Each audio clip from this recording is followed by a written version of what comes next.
Hi! In front of me is DOOGEE S80 and today I would like to show you how you can download and apply iOS Launcher on this device.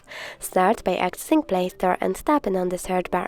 Over here you need to type iOS Launcher and download this free Launcher app from this developer. Then click on Open. Now you need to select Allow a bunch of times and click Home button.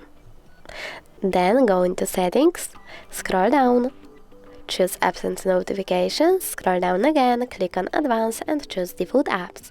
Then click on Home app and click on iOS 1.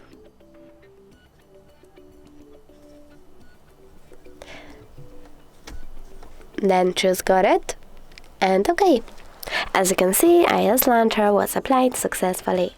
Thanks so much for watching. If you enjoyed this video, don't forget to leave a like, comment and subscribe. Bye!